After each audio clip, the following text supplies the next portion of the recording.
But இந்தியால வந்து ஒரே ஒரு கொஸ்டின் தான் ரொம்ப அதிகமாவே கேட்கப்பட்டுட்டு இருக்கு. இப்போ கூட ட்விட்டர்லயும், ஃபேஸ்புக் எல்லாத்துலயுமே கேட்கறாங்க. என்ன கேள்வினா, கில் ஏன் இன்னும் T20 சைடுல இருக்காரு?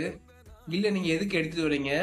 ஒரு இன்ஜுரில இருந்து டைரக்ட்டா எந்த மேட்ச் விளையாடாம ஸ்ட்ரெய்ட்டாவே பிளேயிங் லெவல்ல ஒருத்தர் வராருன்னா, எதுக்கு அவரு?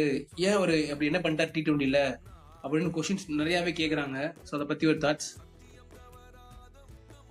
யா கில் வந்து கடந்த லைக் அவர் த்ரோ த கரியர் T20லயே பெருசா எதுவும் பண்ணல.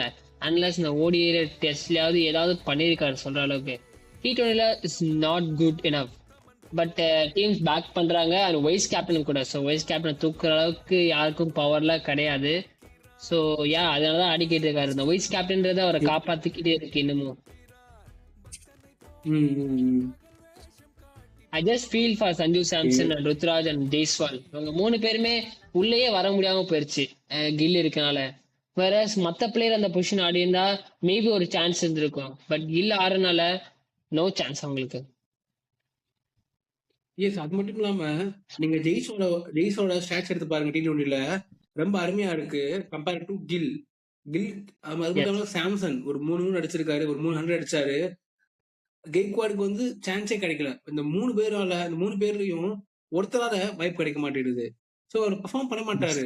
சோ அப்புறம் ஏன் நீங்க டீம் எடுக்குறீங்க? ஒரு பெர்ஃபார்ம் பண்ணாத ஒரு ஆள வந்து நீங்க ஏன் திரும்பி திரும்பி பேக் பண்ணிட்டு இருக்கீங்க?